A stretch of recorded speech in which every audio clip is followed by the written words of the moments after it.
there were times like we would go to Coachella and had that ballin' house. Dude, that was a different time for my Coachella days. Like now going to Coachella, it's a lot different because I'm like searching for hotel rooms and stuff like that, figuring out where we're going to stay.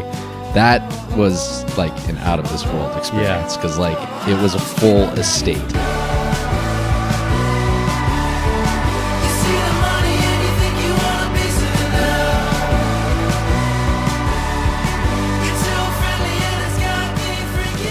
I've found that doing podcasts over 2 hours, I start to feel... Were yours 2 hours? No, but I've been on a few that were just like, yo, is this over? Like, I don't have anything else to say. I know.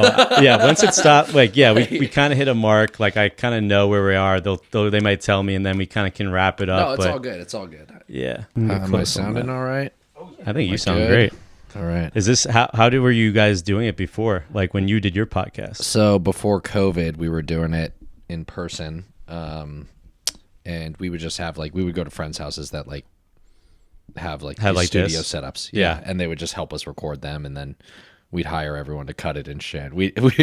I tried to teach myself to cut podcasts, and it was I can't do it. We always needed help, which is a big reason why we had to stop, because we just realized how much work goes into putting together an hour-long episode. Cutting them, cutting all of our ums and likes and all that shit. It was dude, this is tedious shit. I know. It's a full thing. I've been telling our intern squad here that I have in the building, I mean, these are new mediums, though, I think, that are just not going to go away. I mean, you started doing it a couple of years ago. I think you guys were right when everyone was starting to do it, too. I mean, we recognize that this is what artists are going to do, and directors and actors and brands. I think it's just it's a new it's a whole new job. It's a whole new career people are going to be doing. Yeah, no doubt. I mean, and people want to hear from their their stars, who they love, their influencers.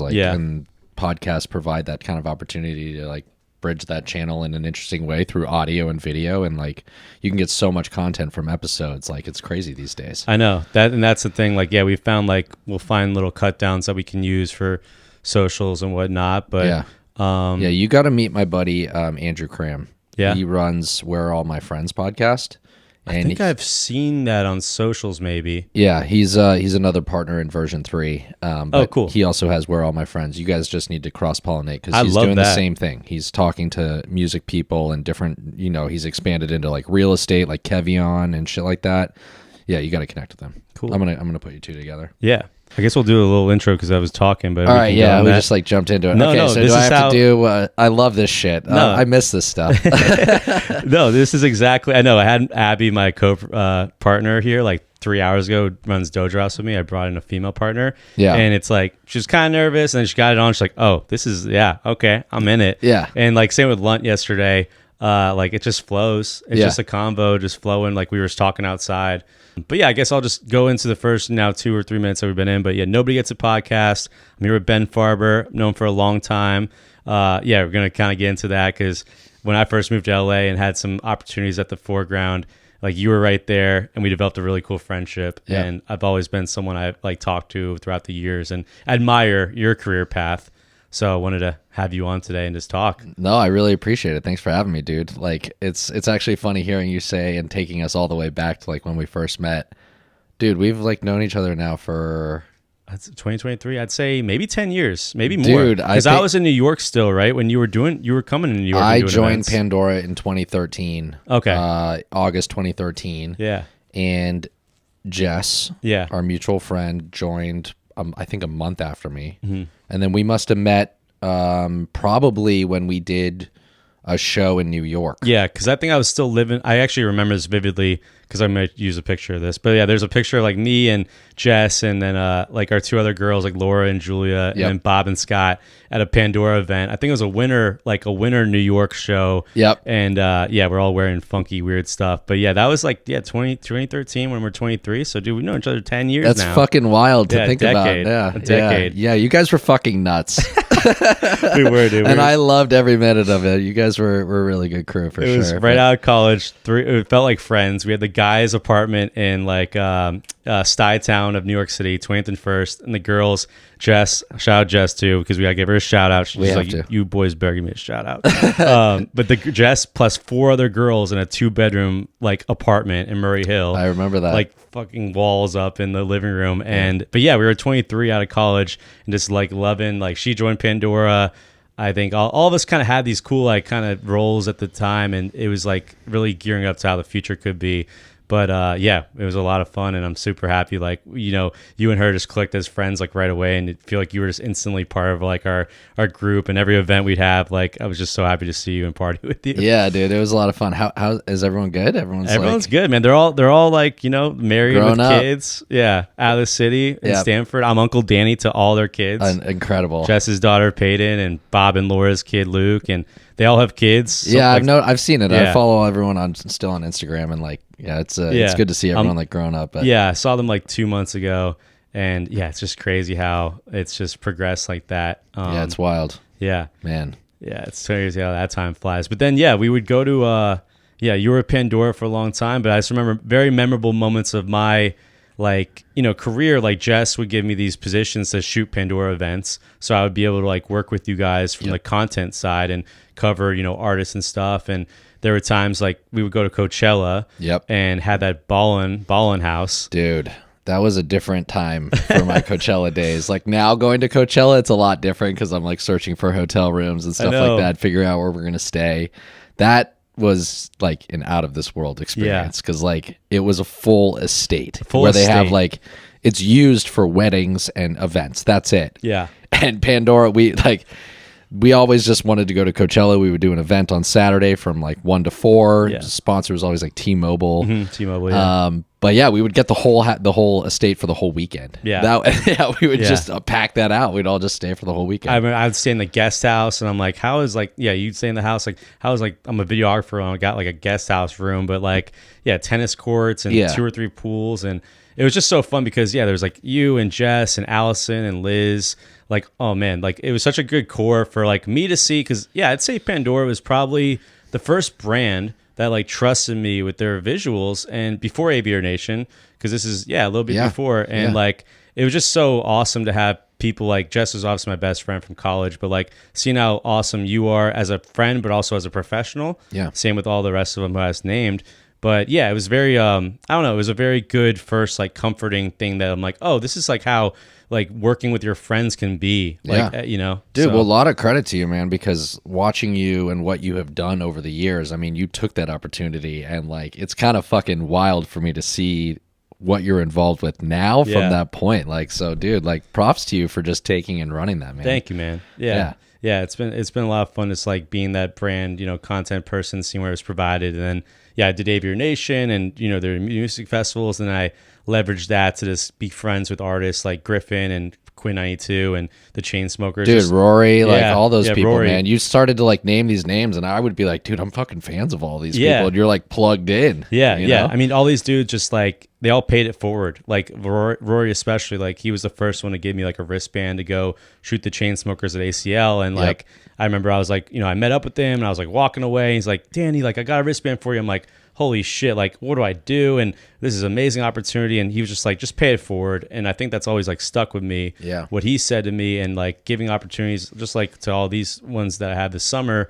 It's just like, you never know when you give opportunities to people where they're gonna go, and what they'll remember for you by doing that at the very like heyday in the foundation years. Dude, 100%. I mean, this business, the entertainment business, there are so many different sectors of it, right? Like, I'm on the recorded music side. You're on the content creation side. Yeah. There's agencies. There's marketing agencies. There's managers, right? Mm-hmm. Like everyone. It's so fucking small. Yeah. Like, dude, I like even to this day when I go to a Spotify event now, I see a lot of the people that produce the Pandora events. Oh yeah. And it's like, whoa, you know? So like, even though we don't really work in the same capacities on a daily basis, you start to over time see that like everyone is kind of flowing in this like really small circle. Mm-hmm. And to your point, like paying it forward and like building those positive relationships, that to me is the key to success in the music business, period. Yeah. Like that's it. Yeah. Everything else is hard work and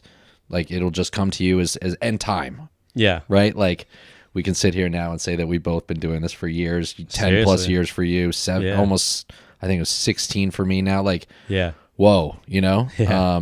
So yeah. What was the first, so 16, before Pandora, what were you doing? Why did you want to get into music? I mean, we can touch in like, I love that you and I honestly, actually now in a few podcasts now we've been talking about Blink-182 has come up a lot. And oh God, yeah. I mean, you get smiled with that. I do too. And it's like, I got to work with Travis, and like, I think I was saying on one of the podcasts, like, for me, the thing I love about music videos is like, getting to work with people that you grew up with posters on your wall. Yeah. And now they're here just like trusting you with the creative. And that's been awesome. And like, even Lunt yesterday, we were talking about how they're on tour with them and stuff. And it's, for us, it's like, the people we grew up with, we're getting to work with. And I think you're special when you make those moment connections with people too. Yeah. It's like, how did you get into music? Like, what started you wanting to get into all this? So I started, I mean, I've always been a lover of music all the way since I can remember.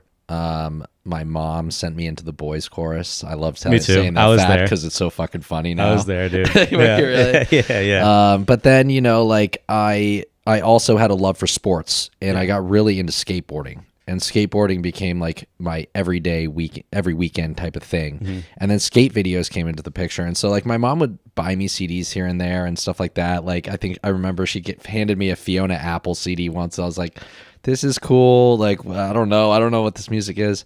But then when I started watching skate videos is where like punk came into my picture. So it was like probably like 12, 13. And like, that's where my love of like buying CDs started to really like kick in. Like Sam Goody, FYE days. Dude, Warehouse. I was the Warehouse dude. Yeah. That was my spot. But so where'd you grow up? I'm from San Francisco originally. Bay Area. Cool. Specifically in Marin, Sausalito. Nice. But yeah, like my friends and I, we would all like start talking music and like trading CDs and buying CDs and stuff. And so punk was like really where I like fell in love with music on a daily basis. And then it just carried. Like Blink, as you said, is my favorite band of all time at this point for a number of different reasons that I don't need to get into right now. But that'll be a whole other that podcast was the shift. Episode. Yeah, exactly. Bring you back. We're just gonna do one whole thing on Blink. I'd be happy to do that. Yeah. But yeah, it just kind of carried, and you know, I learned to play the guitar. I wanted to be I played in a few bands. I mean, we went nowhere, but we would play like garage shows, and it was just so much fun, which is crazy because I relate a lot of the conversations that I have in my meetings now in the label to like what I was doing as a kid, which is funny. We could talk about that. But I went to college in Ohio, and it was a very drastic kind of experience for me as far as coming from San Francisco, and that's where I started.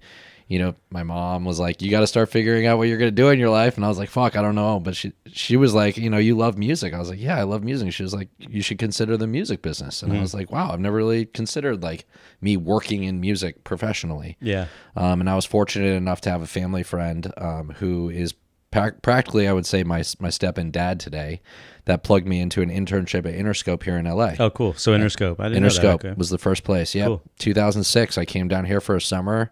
And at that time, internships, they don't pay money.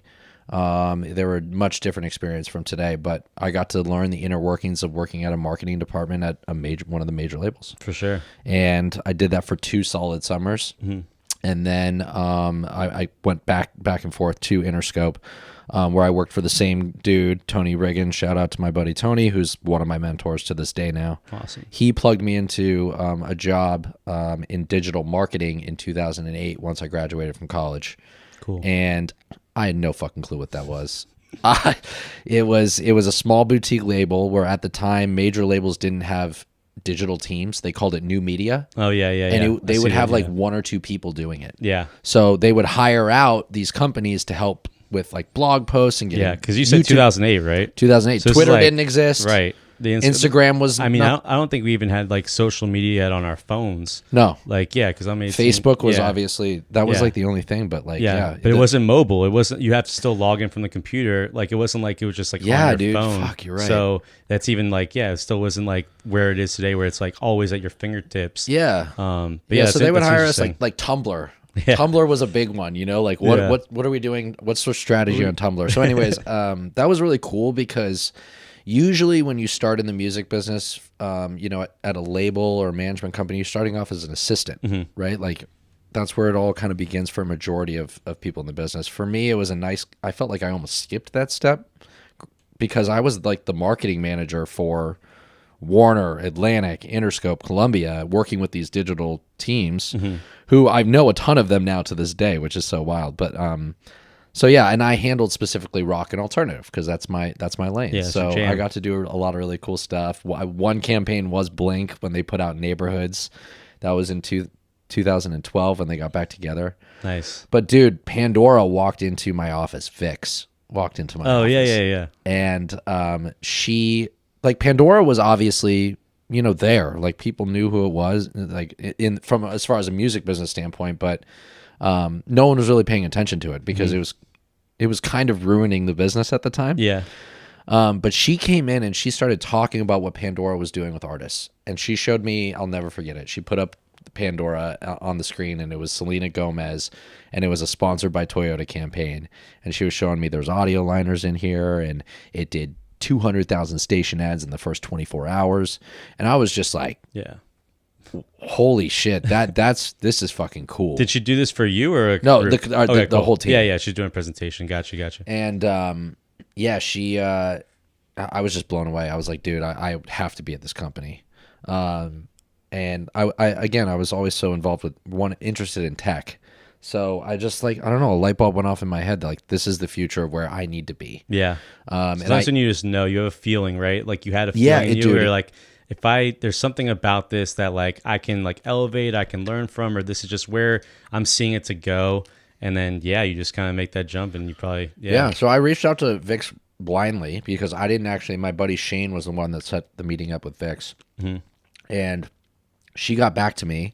And she was totally willing to meet me. I was like, can we meet for lunch? I'm just so interested. Yeah. And she was like, absolutely. And what's your phone number? And I responded with 415, which is the Bay Area phone number. Yeah. Coveted now at this point. Yeah. But she was like, oh, you have a 415 number. Like, I have a 415 number. Are you from the Bay? And dude, that was like the moment where we clicked. We met up for lunch and we just bonded right away. Vix is obviously, as you know, an absolute gem. I remember your guys' series of Let's Be Emo. Oh yeah. Those are great. Those are awesome. You guys were consistent with that. We were. And it became a thing, I kind of look at it now like I don't know if I could do it now. It's a different time, but yeah. If Blink was there and all three of them were there, I would bring it back one more time. Yeah. But yeah, she brought me on. A couple months later, we kept talking, and an opportunity came up to kind of help her out, and that's where it all began. 2013. Awesome. How long were you with the Pandora? 5 years. 5 years. It was about 4.5. And obviously, as you know, there was major changes in the business. Oh, definitely. What was going on in culture and streaming, and as you know, we got to do such cool shit. I look back at Pandora now as upsetting at the time that it was. I got laid off with the mass layoffs, which at the time I was super upset about because Pandora was such a pivotal time in my life and it meant so much to me that it hurt. Yeah. Right. But looking back on it, it couldn't have been a more perfect time for me to move on. And I look back, it is the best experience I have had in my professional career so far. I didn't even feel like that was a job. Yeah. Because we just were having so much fun doing really cool, big shit with artists. But it was also a great transition into what I do now. Yeah. So I took 6 months off, recharged my batteries, and I had wanted to go to another DSP, which we call in the business streaming service. And, those jobs are very coveted and hard to get. They're competitive. I understand why. But there was an opportunity at Warner, a brand new position for a streaming lead of rock and alternative at Warner Records.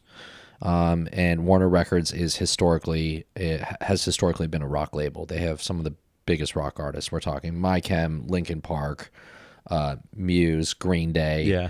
The list goes on. Neil Young, Tom Petty, it's back in just insane. that era. Yeah. And I was like, dude, this is sick. I read the job description. It was like, you will be the lead to partner with Spotify, Apple, Amazon for the rock alternative roster. Yeah.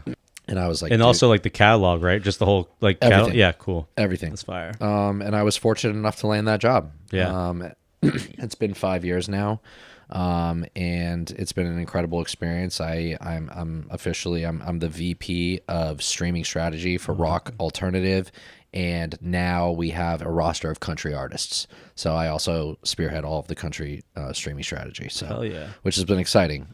Yeah. Because of Zach Bryan being our main focus. That's and he's having big moments right now, right? Huge. Yeah. Yeah. If you don't know Zach yet, you should get on board. Yeah. He is an incredible artist. And I'm not saying that because I work with him. He is just an incredible talent. Yeah. How closely do you get to work with some of these artists? Like very. Yeah. Very. It just depends day to day. I'm not talking to these artists every single day, but if we have something going on specifically in the streaming space that involves their participation, I'm talking to them. And then some artists I have a relationship with where we talk pretty frequently every single release, and it just kind of depends. I try not to bring that barrier too close if it's not needed. I'm usually talking to managers and internal folks most of the time. Right, as we all do. I've gotten to talk with Zach a ton. Like he's a great guy. It's just incredible to see. That story has been my most exciting, from seeing an artist of his stature come to where it's at this quickly. That's what my next question was going to be, like, who's the most exciting one, like, you're feeling now or you have been? And I guess it has to be Zach. I can talk about a number of different instances and a number of different artists that has been so much fun to watch, like watching the rise of Omar Apollo and where he's come. We just put out Gus Dapperton's album, who he was on AWOL. He's an alt pop artist from Brooklyn, fucking incredible dude. So and then I can go all the way down to my version 3 side, and Blue Eyes and Banshee and Baby Bugs. There's too many. But Zach is obviously like, he's playing stadiums, so it's pretty wild. We might touch back into that, but when you say version 3, it's a funny story with how I found out about version 3, because we were talking about on Lunt's podcast yesterday, was a little context is we started this indie rock label in 2020, stay in the lane of rock, and in 2021 I came across a band, Beauty School Dropout, on TikTok, saw them just with their kick-ass covers. Man, they were making those kick-ass covers. And I don't know, I think I put on my story, and one of my friends was friends with Alex and told Alex, and then they came over like the next day. Alex, Nick Lippman, they're all sitting here in our house, like blown away. Like, did the boys come too? No, the boys didn't come the first time. The second time I think I went to their apartment after they were vibing me. But the whole time they're like, okay, like, what are you guys doing? Like, what's going on here? Like, okay, we do production, we do this, we're this, and they were intrigued by us, like really intrigued with us. I don't know if they he wouldn't say it. I don't think they were sold yet on our business model, which fair, because we were a year old for sure, and we probably didn't have yet what we were trying to do, and that's why I met the boys and all, but we were trying to put a deal in front of them, and we even went to like Wade's old management company, Third Brain, like Jake Udell and Alec Udell, and tried even getting a deal in place to package to them. And all along they were telling us like, man, there's some sweet offer on the table that if you guys hit us up like 2 months before, like maybe, and we knew it wasn't a major, but we were like someone like us, and then we come to find, like, we had the deal. I remember hitting up Alex like, yo, we just signed an hour ago. And I was so down, and I'm like, fuck, man, like, we're so close. And we were both jangling on our end to talk to people. But then I go in here, it's version 3, and it's Ben Farber is somewhat a part of this. And I was not mad anymore, because I was like, and I also said to Alex, I'm like, well, if I recognize what Ben recognized, I must be something right, because that man knows good music. And the fact that he found them before I did, at least I have something that, like, you guys are on the forefront. You're always a great person that has a good ear. And anyways, the context, you did a deal with BSD with them, and I did not care at all when I found out it was you, because I'm like, I'm kudos to him. And then we still did a music video under version 3 in my company. And that was cool. We did it in this house right here. I don't know if you recognize that, but we did that Demons music video all up in this house. I don't think I knew that. We cleared out the living room. Honestly, the red curtains out there haven't moved since we did the music video. Oh my God, no way. And we just put some money together. I was still down to make a director thing, and you guys were working the song, and I'm happy how there was a way that we still collaborated in that way. No, totally. And it's nice to openly talk about it with you, because I don't think we've ever actually I didn't know the story. I think we like texted about it afterwards because I was like, yeah, like I think we talked about it a little bit, but I don't think you knew the story of like, yeah, man, we worked so hard to like make a deal in front of them and give them what they wanted. And they, like Alex said, like, yeah, you present a good deal, but they were already, you know, in such good camaraderie with you and the other version 3 guys that they wouldn't feel right. And honestly, I wouldn't feel right either if it was role reversal either. So no, I appreciate that. Well, it was crazy on our side because BSD was basically our first like really big signing. This version 3. Like we had a couple artists that we worked with before, like one of them still with us to this day, but like I remember talking to Lunt, and Lunt has always he's a persistent dude. Like I love that guy. He's always been reaching out to me over the years. Like we've created friendship, but we give a lot of each other a lot of shit, but I do give him credit. Like he's always stayed in touch with me and stayed close, and he's always been like, I want to work with you. And I remember they came to one of my showcases, and the boys came, and I told them that I was starting this thing, and Lunt's fucking ears just went off, and I was like, yeah, dude. And he sent me the music, and I listened to it. I was like, yo, this is crazy. Oh, and then I went to a show. I went to their show. They did at this like t-shirt store on fucking La Brea, one of those stores, and it was fucking nuts. I was like, this is fucking dope. It's important for an artist to give you a performance or give you a show, because there's also like, we're talking like with some artists, like there's a difference between a performance and there's a difference between a show.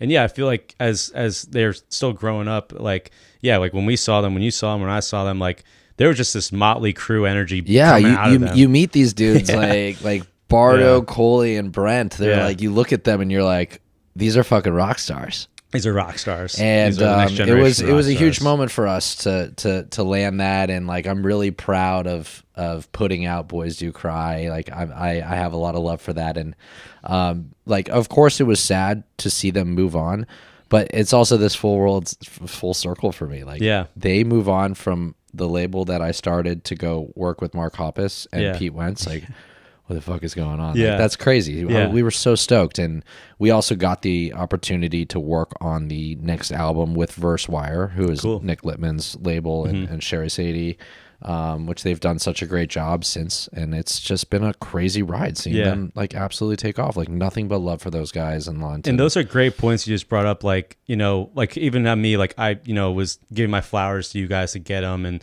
totally fine. Like just like you just said about Mark and Pete, but also like you just said, Versewire kind of kept you guys. They stayed like the BSD stayed a little loyal to you guys for being the first there, and that's awesome that Littman and Sherry didn't like take it any wrong way. No, not at all. Because that's what's important. Like going what you said a couple minutes ago, like it's like the more you're to help people and share and be kind, like the more it's going to be winning for everybody. And like we did a deal recently with another group, and we're so happy like to do it with them and share the success with them, and that's what it's all about. Yeah, man. I mean, there's something happening that Josh Epple is my partner, and I also have Andrew Cram, who does Where All My Friends podcast. They're my two partners, but Josh and I are starting to realize that there's something different about how labels should be structured today. Maybe not majors. Like majors they'll always have to adapt and whatever. Right. But the independent labels, there's like something different about connecting with artists and like being in it for the long term. Agreed. Like I say that like there's really not one thing that's going to pop an artist off anymore. Yeah. Like,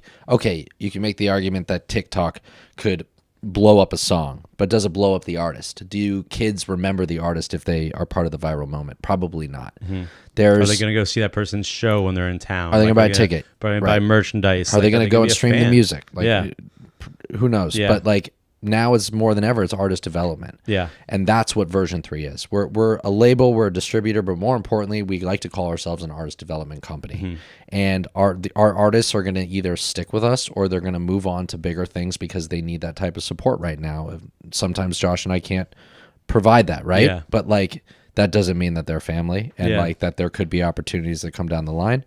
We just had an artist just today tell us that they're moving to a bigger label, which we're like, yeah, we're super sad, but so excited. Like that's wild that we were able to like help them on this journey, and it's nothing but love, and I'm sure we'll collaborate with them again. So to your point, like we tell everyone similar to like we want to be the artist's best first and second step to their career. Yeah, and you have to be okay with knowing that the artist is probably going to move on from you one day. That's a lot of other artists do when they're on majors and everything else. Like they want to go to Island Republic or whatever it is, or maybe they'll completely change their entity artist name and build another artist name up. Right. But yeah, I think, but also like I think we're fair to these artist development programs or structure, and like. Look, if they go do a deal with them and if they blow up with like, that big label, you're still going to have the project that you worked your ass off and collaborate with that will reap the benefits of 100%. the success. So like, as they keep getting bigger, people are going to stream that album you did 100%. with them. Yeah. 100%. Yeah.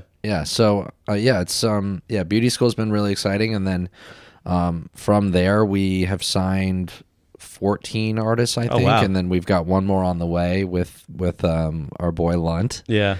And are these like EP projects or singles or what? Well, we do project by project. Cool. So, we don't ever want to hold an artist to multiple projects. Yeah. Our whole thing is that we're gonna kick ass so hard that it'll be, we want to make it difficult for you to have to move on. But like if you have to move on, we totally get it. Yeah, yeah. But yeah, like again, tying artists down to things like that. A lot of independent artists don't want that anymore. No, so yeah. They don't feel the need like they used to, like decades ago, where they felt like they did. Now, like with all the platforms and stuff, like they, sometimes can do it on their own or gamble on themselves a little bit more. Yeah, as far as singles and project to project, though, like there has been a few instances where we have done deals just for a song. Mm-hmm. But like we talked about earlier, we try to really find the project or the multiple songs that we're going to work to help tell an arching story from a long-term kind of perspective, right? Yeah, it's important. We did one song with Blue Eyes because she wanted to do a test run with us, and we loved her so much, and the song so much that it was like, no, we have to do this. And fortunately, it led to us doing her next EP, which was Healing Hurts. And then it went so well that it's just continued into the next EP, which we put out. The last song's All Right About You, and then we're going to put out the deluxe next week. So it's just fucking like, Yeah. How big is the squad at version 3? There's 3 of us. Just 3 of you. There's 3 of us. Myself, and then Josh Epple. He works at Hopeless Records. He oversees streaming, sync, and radio. Cool. And he's daddy. Yeah. He's running the show for all 3 of us. Josh, I always tell Josh I'm investing in you, dude. He's the one that always wanted to start a label when he was a kid, but yeah, it's us two. And then Andrew Cram, who we met through music. He's been in music, but now he focuses on working with this really fucking rad car service called Race Service.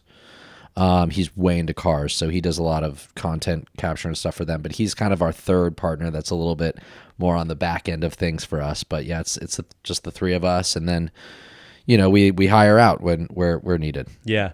What do you find like the most effective ways to like market an artist, like an independent artist like that? Like, are you finding like TikTok like collaborations, or just like you just pressing UGC them to like do their own content? Like, what have you found to be the most effective, or what do you try to strive for, like telling the artist this is how we should try to market the song the best? Well, I think it depends. It really depends, of course. It always just depends on what the situation is, like or where the artist is like for us, like we're always pushing like UGC, user generated content consistently. Like even our band Crooked Kings, like they found a rhythm in the algorithm of like doing like these 6-second like it's Ollie, it's our lead singer, and having really like engaging text over it of like something that people will listen to and read, and be like, hey, like you're here, you're seeing a first indie band, be part of like our come up or crazy story, this and that.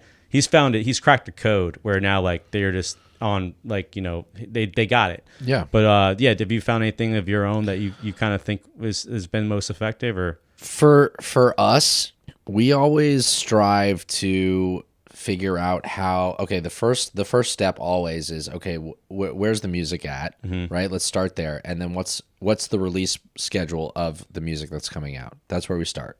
because it's important to have a really strong streaming strategy for your releases. So are we working into an EP or? And when you say streaming strategy, like getting on like editorials or playlisting? No, that's another piece of the whole pie. But no, playlisting, which we can have a conversation about, is just one aspect. Yeah, it's more so when are we releasing our first single? When are we announcing the record? When are we dropping the next single? When's the record coming out? And there's a consistent cadence there, and that depends on is it an EP, how many songs are on it, what demos do we have after, yada yada. Yeah. From there, every artist is different, but what I say to every artist is consistency is key within your content. You have to dedicate yourself to putting out as much content as you possibly can, and every fan base is going to be different to what you react. You're not going to know what your fan base is going to look for or what's reacting unless you put out tons and tons of content. So, like I give all of the credit to Katie, for example. Katie has found this niche. I'm sorry, Katie is Blue Eyes, I should say. Cool. No, yeah. She's a great example. Like she crushes on TikTok and has found this, the message is key. What is the message that is going to connect with people? Her message is healing hurts. So she really speaks to she'll sing lines. Like lyrics these days are more important than any just standard pop song now. It's the songwriter age is like what I'm starting to see. I could be wrong, but that's what I'm starting to see. So for her, she just crushes lyrics, like has lyrics on the screen. It's her singing into them, really connecting. You could feel her. She just had one pop off just like 2 days ago. But she puts out so many TikToks that one was bound to happen, and it happened to happen at the perfect time. Yeah. I think the other thing too is maybe it's not just TikTok. Like right now, Reels and YouTube Shorts is you could pop the fuck off on those things. Yeah, Instagram Reels. Yeah. And so how do you monetize? How do you take a piece of content the full music video that you shoot? What else are we doing to kind of complement that, where we're cutting it all down, and where are we distributing it through? Yeah. So it's just kind of finding those pockets and filling those, and really getting an artist to a place of being mentally confident to just grind at that. And that's the hardest part sometimes. Dude. I give all the credit to every artist that puts the time in. It is a full-time thing. Yeah, we got some artists that, like I said, Ollie has cracked a code. He's in rhythm. He gets it. He's like, this is my job. I have another artist that, just can't get himself to the point where I'm better than this. He's like, I'm better than this. I can do better than this. And it's like, dude, as soon as we know a better program, we'll let you know. But at the time being, this is kind of what you need to do. And we just need to kind of play this game. And you need to also just be able to show authenticity, be okay with showing yourself.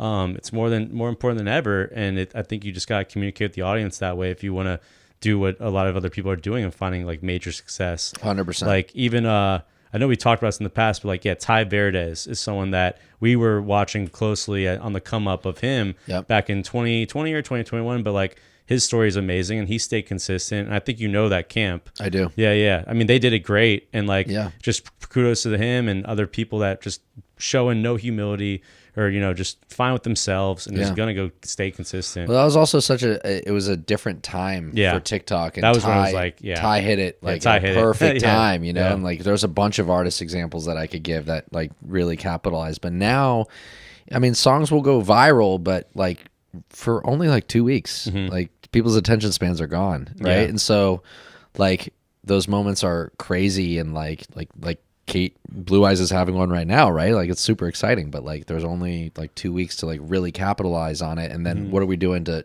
keep the momentum there, right? But then after you kind of have that all down and it's flowing, say where everyone's moving, then that's where kind of Josh and I, we try. That's where we do our side of the work of okay, what partners are we reaching out to? Who's going to be a fan of this? Who's going to champion it? What single are we going to really go after that we need, say, we would like editorial support for, right? Yeah. We're not reaching out to every editor every time. We got this, we got this, we got that. No. It needs to be a strategic pitch of what is going to help grow this artist in the editorial space. Makes sense. And then on top of that, putting money into ads, influencer campaigns. Josh handles a lot of that stuff. So it's like, okay, what pieces are missing there? And just rounding out what partners, like going after Sirius XM. Does this song make sense? How are we going to strategize that with the artist to like, make that happen? Those types of things are where Josh and I kind of step in and help amplify the project even further. Yeah. And then from there, you just, you navigate. Like, you put out a song, you see how it reacts, you see what we missed, what we accomplished. You always want to see your release radar is your most important playlist, right? You hope that every release that you go throughout the campaign crushes the last one. Yeah. Right? It's hard to do that, but if you see that every time, it's like, damn, like that to me is a win. Yeah. Like every time. That's now we're growing growth. organically, Yeah. right? Yeah, you're building fans. You're building not just like people that are gonna share it for like 2 weeks span. You're building fans that are gonna check out what city they're coming to and buy that merch and like pre-save. Yep. Do you guys take care? Do you guys do pre-saves a lot, or do you think they're effective? Yeah. Yeah, pre-saves are somewhat important. Yeah. Pre-saves do not translate to consumption. Right. That's just reality. Yeah. But what pre-saves do is they do help you gauge, how excited fans are. Mm-hmm. And gives you a bullet to talk about if there's not a ton to talk about, but you have 30,000 pre-saves. Like that's a good stat to bring. We've had we put out a single, or we started teasing a single like last year, and one of our bands was, and then pretty much the audience was our A&R. They were like, they told us like that should be the single with how many pre-saves and how much the interaction was. Like, oh, okay, that's going to be the first single. Yeah, we did not think that was going to be it, but it's still one of their most like consistent streaming songs. But my point being is there's so many tools out there now where like the audience can be your A&R when you tease this on the platforms, and kind of tells you, oh, that's they love that 6 seconds. Yeah. Like, release this with Blue Eyes just recently is a perfect example. We've never done this. She's never done this, but like this song that she's about to put out called "Ruin My Life" that's coming with the deluxe. This video popped off, and her fans were just like, "When's it coming out?" And we just like thought like, okay, TikTok doesn't only last like 2 weeks now.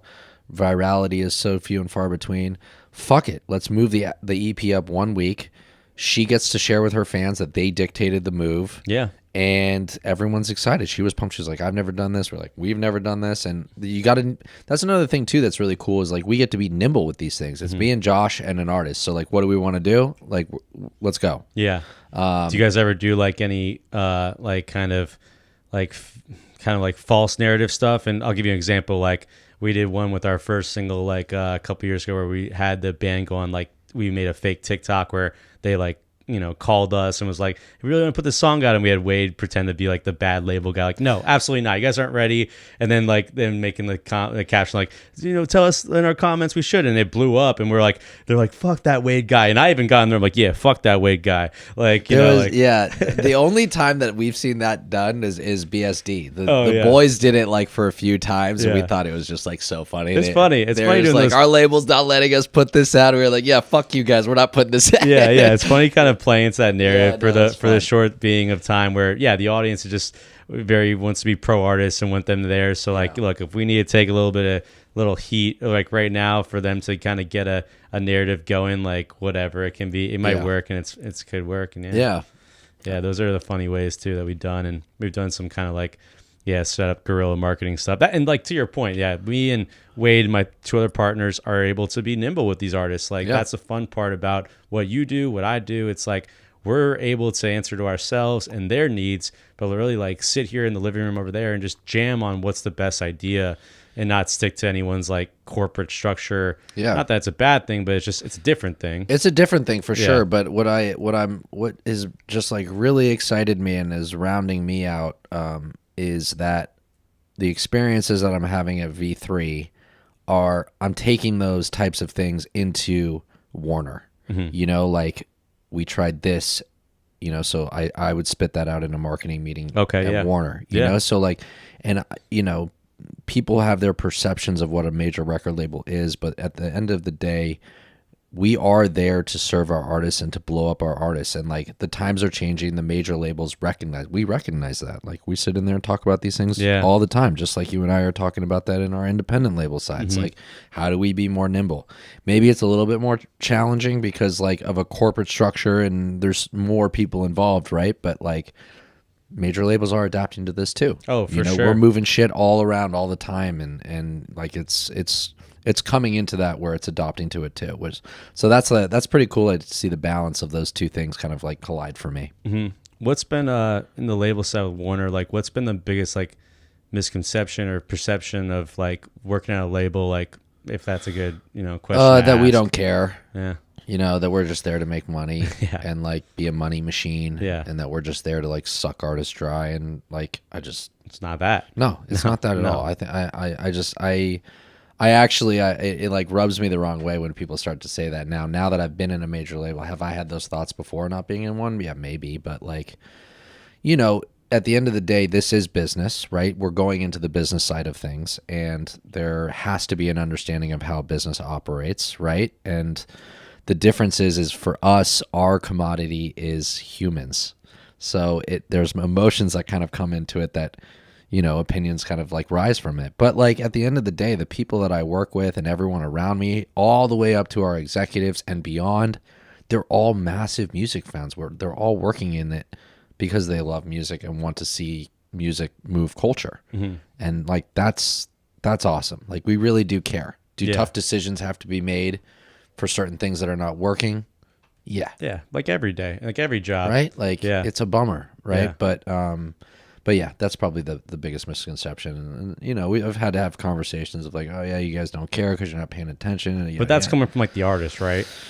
Yeah, artists. And artists are like what I'm finding is everyone wants to be the favorite child, and look, like we care about everyone, but everyone wants to see. Everyone likes to see.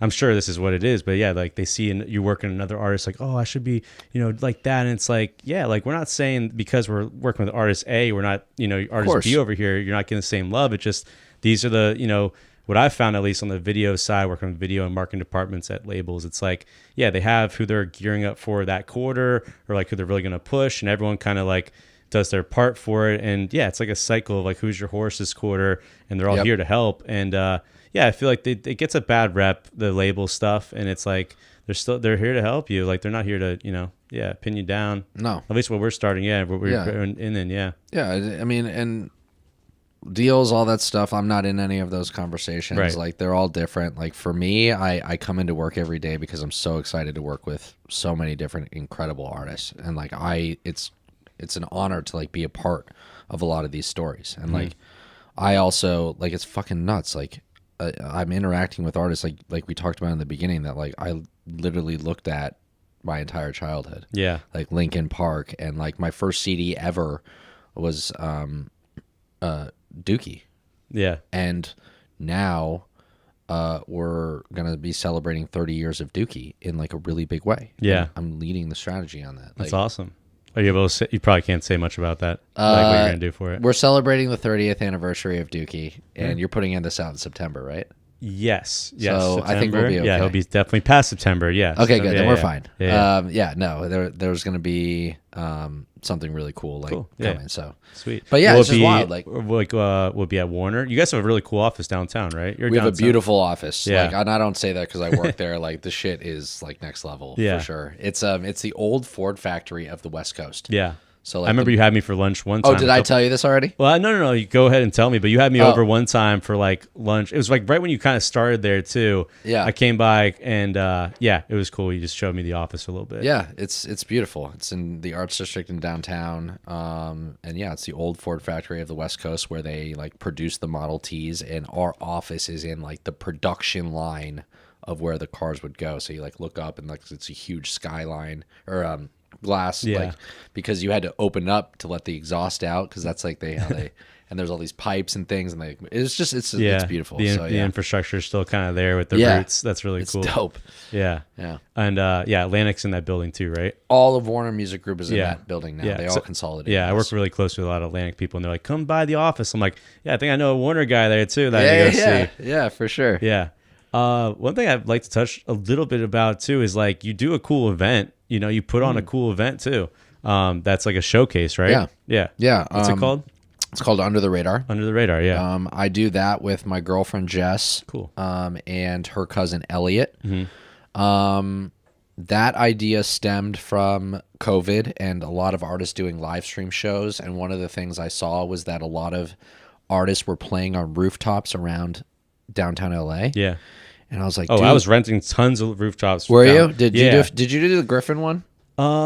Maybe in like during COVID. So what we were doing was like a lot of like the Ellen show or James Corden. They wanted like artists to be performing in dope places, like Sam Fisher, for instance. I did Sam Fisher for Ellen. Maybe the Griffin one. I definitely did a lot of Griffin back during the COVID era. But like, yeah, but to your point, like we were renting cool like rooftops or ideas for Corden, Ellen, late night Fallon, like all them, Kimmel, like go out in the area and shoot some stuff. Yeah, I get those fucking drone shots of them playing and shit. It was so rad. And I was like, dude, my rooftop is like right in the mix of all of them. Like some of my place was like in some of them. I was like, I should do this on my roof. But I wanted... So did they do? You did it on your roof? Yeah, I did a few. Oh, sick. Cool. That's where it all started. A friend of mine, like she was managing an artist, and she was like, "Yeah, like let's play 3 songs and do this." And I had like 20 people, and I can't remember. And just acoustic sets.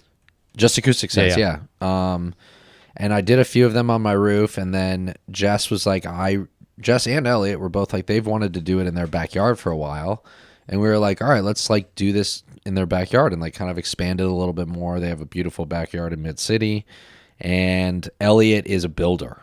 Like he just fucking builds shit, like fixes shit, and I call him our secret weapon. But like he built a whole stage, and we just started firing, like doing a couple, and like we bring like a couple artists on.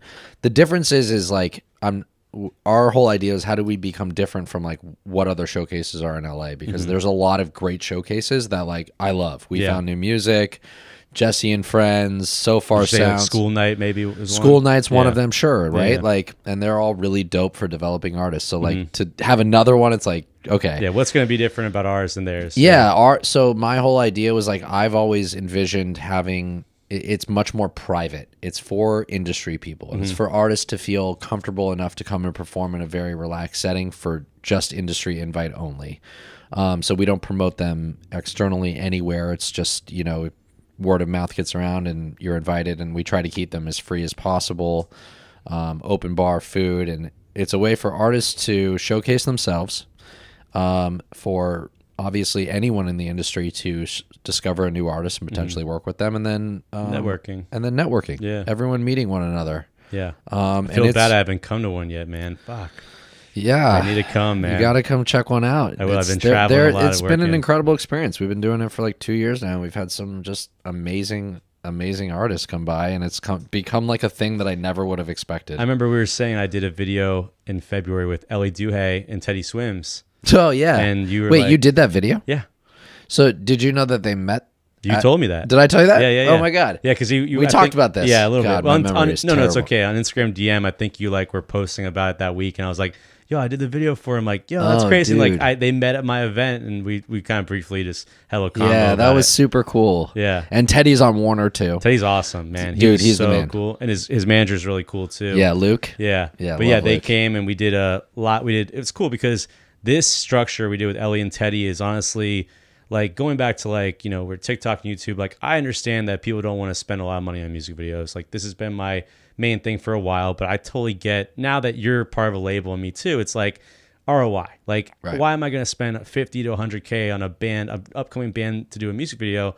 Like, when it should go on this. So that being said, like with Ellie and Teddy, we were close to Ellie's management team, and we got like a small budget. It wasn't like terribly small, but it wasn't that big. Right. But what we positioned was like, okay, we're gonna knock out the cover art, we're gonna knock out a little visualizer, and we're gonna knock out a live performance all in the day for like, you know, 15,000. Amazing. And yeah, it gave them all the content they need because they got their cover art for photos. They got a live performance, which I think Teddy's MO is just amazing when he does live performances. Oh yeah. And then we did a cool music video visualizer that my guy director Jordan Wazzy like got hella creative with. But point being is like, yeah, like that's the kind of content that sometimes you just need to do when you're kind of in that level like Teddy or Ellie were at the moment. And I thought it was amazing. And we're trying to push more people to do that. And people have seen that. Columbia, Atlantic, people are like, that we're using it as a case study to tell people like, yeah, we don't understand if your artists don't want to spend all that money. There's anomalies when we do these big videos with people, but if you want to get visuals, let's get as much, like we said, content. Get as much content as you can. Yeah. We talk about that with some artists of just, is it worth doing a whole video, right? Rather than taking that budget, like you said, and just like, let's create like short videos of just like what your visuals are all about and like see those everywhere. So like it's you got to think differently now more than ever, and like take your budget and where's it gonna, how are you gonna maximize it? And as we all know, people's attention is short. So why not create short videos? Yeah.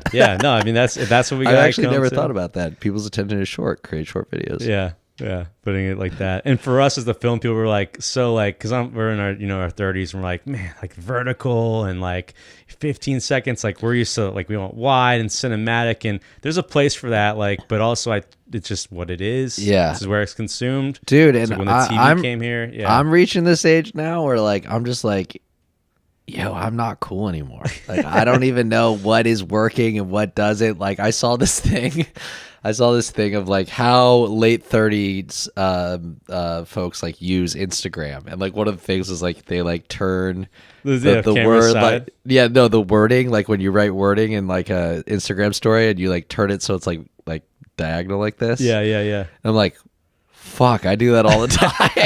It's like, no, it's not cool anymore. So it's like, I don't know. It's so funny. Like we have this whole viral marketing team at Warner, and there are all these kids that are like 25, 23. They're super fucking smart. They're in it. They're dialed. They know what's up. And I'm just like looking at them like, wow, I'm not the kids anymore, man. Yeah. Like, like they're used so I'm always asking them like, all right, what are we doing here? Like, so Same. Like I've realized that like shit like this is going to always evolve, and I might not be as quick to notice those things. So, like, I don't know where I'm going with this, but it's important. Where you're going is like, it's important to adapt, but it's also important to bring in the people, like you just said, like asking those like 23, 25-year-olds, like, what's up? Like, exactly. Same thing that I'm doing with these ones here. It's like, I can't be on TikTok longer than 5 minutes. I find it obnoxious. I can't like get there. Yeah. I have an idea. We got some folks that work for you here. Yeah. Okay, wait. How old are you guys? I'm 22. 20. All right. 22. You guys are 22. 22. I mean, you got test cases right here. What do you guys think? Well, it's funny that we always are playing demos for them. Like, what is going to be the one? Yeah, and they'll be like, this part is going to be the TikTok sound. We're like, it's funny how they're already like thinking of that. What are you thinking about when you listen to demos? Like, what's the first thing? You can answer. I'm a musician, so I think about a lot of things. But I mean, if we're thinking about TikTok, like, I mean, what's gonna be funny? What's gonna be, you can keep hearing over and over again without getting tired of it, but it stays in your ear. Yep. It's like all about that worm. Yep. Mm-hmm. Won't go away. What about you? Yeah, totally. It's like the earworm. If it's catchy, if you're gonna be like humming it, like when you're that's driving what home or like at the gym, anything. Like if it's in there, it's.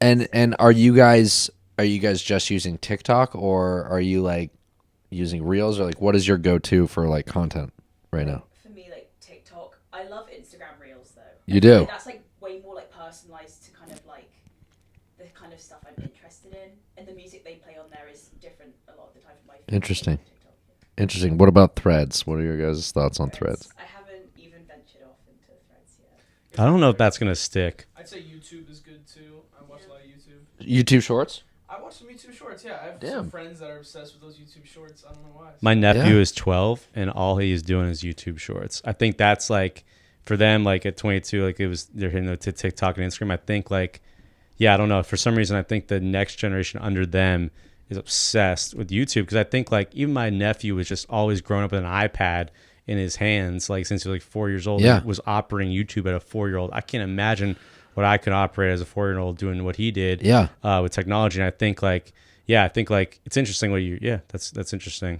Yeah. But like, that's what's so interesting about music and technology is like, you look back and man, you can erase so many different things that have kind of happened over time, like MySpace and LimeWire and all this, and Kazaa. then like, that was my thing. What was it? I was Kazaa. What the fuck? I was like LimeWire. Oh, was that really? Kazaa, Morpheus. Oh yeah, well, you're straight LimeWire. Mine was LimeWire. There was another one. Kazaa. Pirate Bay. That was one. And we were then, on of course, Napster. Yeah. That's old school. We were on but like days. that shit never existed. And then like social media, and then streaming, and then like now you're like seeing, okay, where's it going next? That's what I'm always thinking about. What's next, right? What do you think is next? Well, it's an interesting time for music because AI is obviously the new shit right now, right? On top of the fact that I don't want to ignore Web3. I still think Web3 is very important, although it's kind of been put in the background because of what is happening with AI. Yeah. Well, my thing with Web3 to touch on real quick, I think there's always a 4-year cycle happening with that shit. Like 09, 13, 17, 21. Yep. But like 20. So my point being, I think 25. We're going to see again this dopamine effect kick into everyone. I hope so, because I'm buying my Bitcoin and Ethereum right now. I'm not making this mistake again. I haven't sold my Omi coin. It's supposed to be a billionaire on Omi. God, David Flynn. David Flynn promised me this. Damn it, David Flynn. Yeah, he promised me. Well, just sit on it. 2025. Yeah. You never know. Oh, I know. I haven't thought about it, but yeah, that being like, I agree. I think the Web3 stuff, like. And I think it was pretty kind of early, like when it kind of came on board, as everything is. Like it scares people when new shit happens. Big time. And then it kind of goes down, but then it comes back to normality. Right. So then you start to think about like, okay, where are people's attention going, and what is coming next? You see like Threads, great example, just an explosion, whether it sticks or not, whatever. Yeah. Right. It's got the attention that it needs, but like this is what's happened is like there's always an evolving of technology and people's attention, and we're not out for people's hard dollars anymore. We're out for people's attention. Yeah, exactly. So, like that's why I always preach artist development with fans. Everyone is always all about followers and monthly listeners. And yes, those are important when you're having day-to-day conversations. But like at the end of the day, if you want to be a career artist this is going to be your life, that you're playing shows, you're shifting culture, like it shouldn't matter where your fans are online. It should be wherever time is going, they want to be along the ride with you as an artist. Right? So it's just like you can never transfer over. Like you saw at MySpace, like so many bands in the scene had so many followers that doesn't transfer over to Facebook, right. And so on and so forth. Yeah, and then four programs later, you're like, right? Is Dashboard Professional on TikTok? I don't know. Like, right. But like TikTok just launched their streaming service in a couple markets. Yeah, like Sound On, is that what we're talking about? Or no? Well, Sound On is their distribution company, but their streaming service, I think it's different. Yeah. But could that be a competitor? Could be. I don't think so. Yeah. But could it? I'm glad you don't think so. I don't, just because like unless they have something else to like offer, it just feels like it might be too late to the U.S. market. Yeah. But I don't know. I mean, I'm not an analyst, so. But yeah, but again, that's where I kind of think of blockchain. Could blockchain shift music streaming and like how music gets paid out and artists getting paid? That could a streaming service come along and build a service on the blockchain that could potentially reach direct to fans and to the artists? Like we saw some of that with Blau, like what he did. Okay, I don't want to talk about NFTs because everyone hates NFTs, but like that concept from a basic standpoint, that shit's like super interesting if you approach it in the right way and present it in the right way. And it just all got fucked with NFTs and people getting screwed, and the barrier to entry, setting up a wallet, all that shit is wild. Yeah. And I felt like I was pretty well versed in all of it, and still I was lost. Yeah. So and then AI, I think AI is, what Grimes is doing right now is like fucking, that's wild. And there's a lot of controversy. What's she doing exactly? Because I know, but just from for my our understanding, she is licensing her voice to be used on other songs. Right, like she's the one that's like, I'm okay with what they're gonna do to me. Yes, like they're gonna do it anyways. I'm gonna give my blessing now. Right. She's leaning into it. She's leaning into it. And yeah, I've seen that in the news and stuff. It's crazy to see where it goes. That could be pretty wild. I don't know. I don't really know, but like that's what's so exciting. Nobody gets it. Yeah. This is the theme, I guess. Like as we like talk about it, like I don't get it. I don't know where it's going next. I would never even think that I would be in this position in streaming and what I do in my professional job when I first started, and I don't expect to be doing the same thing in 20 years. Mm-hmm. It's just kind of have to like flow with it. Nobody gets it. No one gets it. Brand name, right? Yeah, I love it. I think it's great. So we've just been building off of, the records, the management, now the podcast. It's just been our theme. It's great, man. It's great branding. It's awesome. It's very exciting what you guys are doing. And like, dude, like you're setting yourself up, because this is another thing we talk about with version 3 and why it just can't be a label. You can't just be a standard label anymore. You really have to have all sorts of different avenues to help artists in different ways. You're providing that, right? Mm-hmm. Like distribution, content creation, strategy. Like Josh and I talk about these things all the time, right? Yeah. I had one Atlantic Videos, like commissioner come over here to hang out one time. And I thought he was just coming over about like dojo and doing videos, but he was like, honestly, I want to talk about the whole thing because mainly about Nobody Gets. And he's like, what exactly that what you just listed off, like content and marketing services and label services and management. Like this is like kind of a new thing that labels are going to try to go after, is like these kind of collective units like us or like you, that can do like kind of the full service kind of thing and understand artist development all around. Totally. And yeah, he came over and was just like preaching a little bit about like running with this. And he's like, however I can help. And he's a very good guy.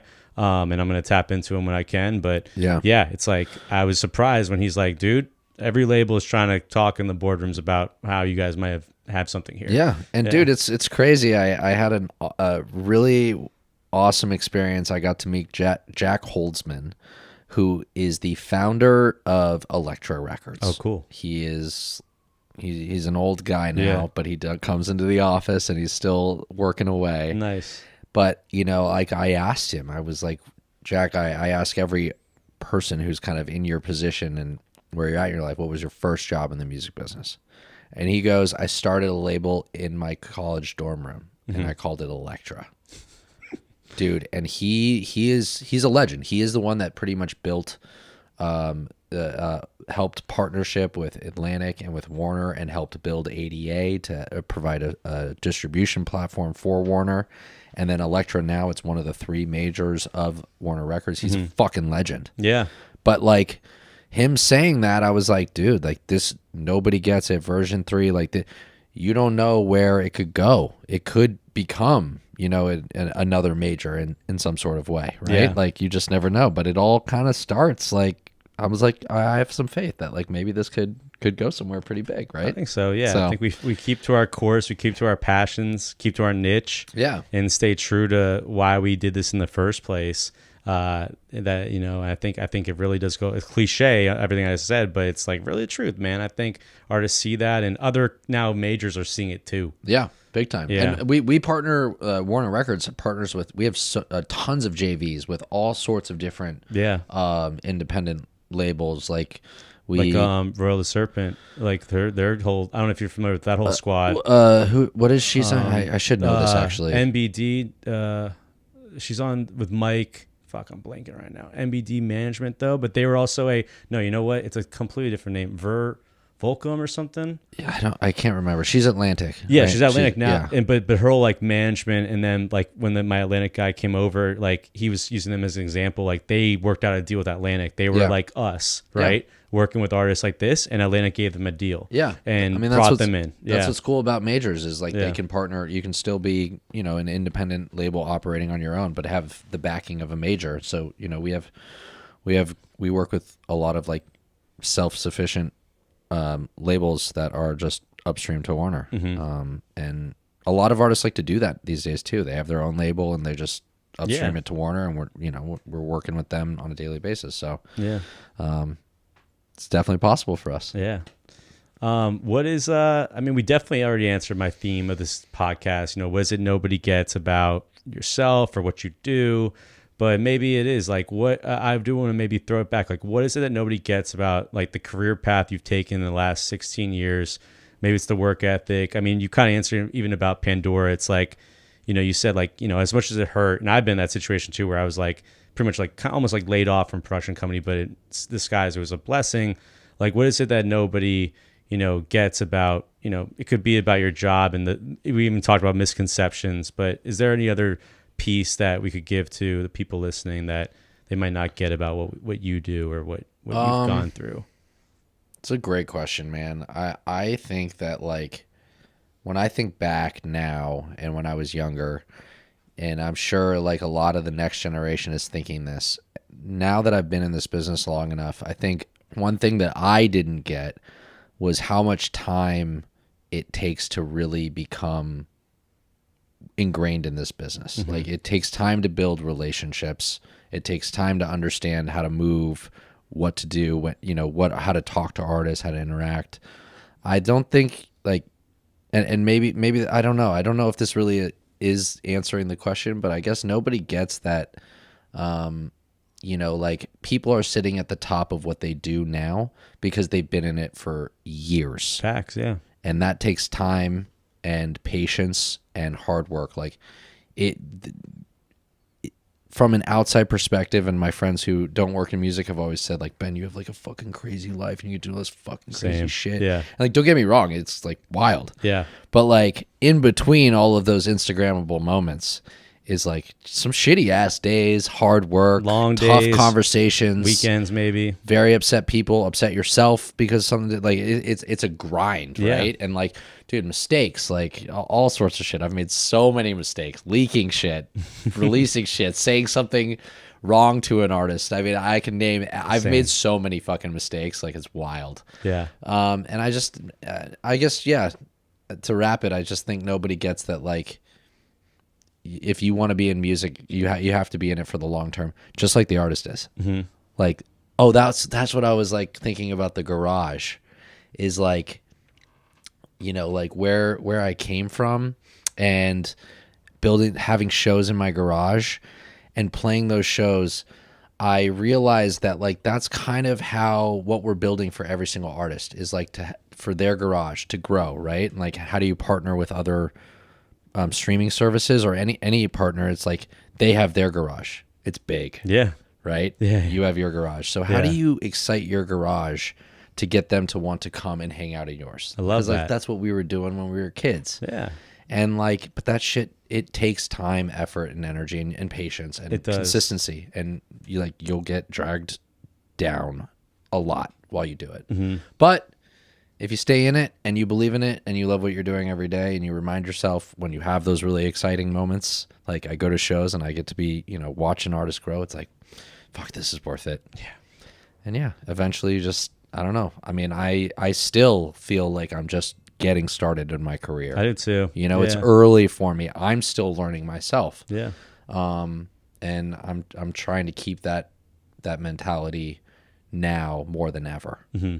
So I guess that answers the question. No, that was a beautiful answer. That was a great answer. Nailed it. And yeah, I think we're like we just asked them back there, like, what are you guys doing? Like, you constantly have to be a student to the game of this music industry, and keep adapting and keep learning those platforms and keep learning strategy.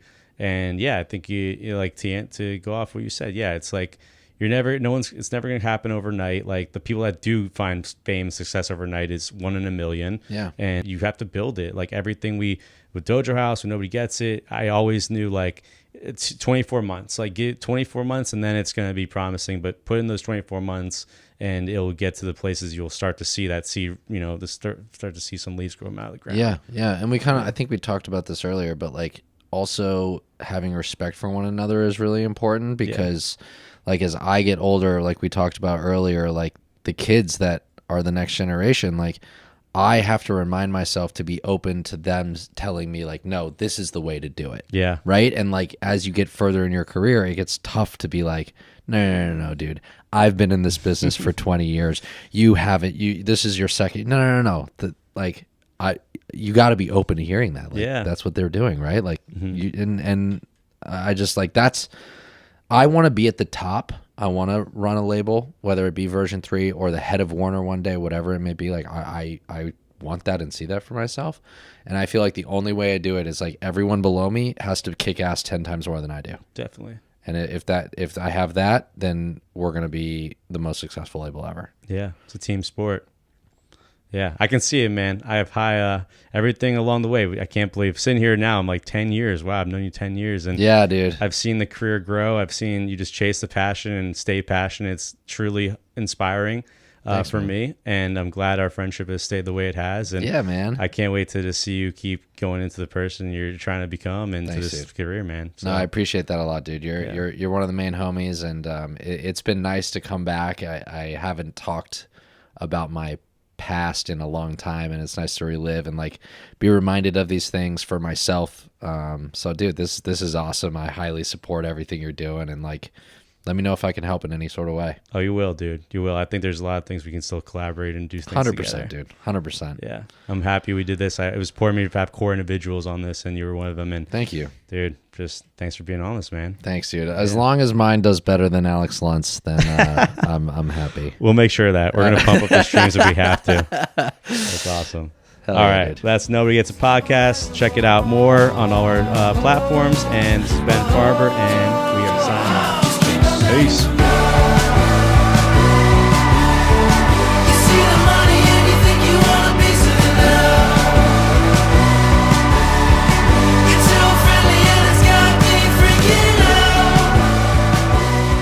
So if you want to like commit like a super huge homicide, I need to cut that one out. Let me finish, and then we can cut it. Go to Ozona, Texas, and go to that motel, and go to the gas station. And just ask for any room number, and they will give it to you. And that's the intro. Yeah, that's the intro. Cool.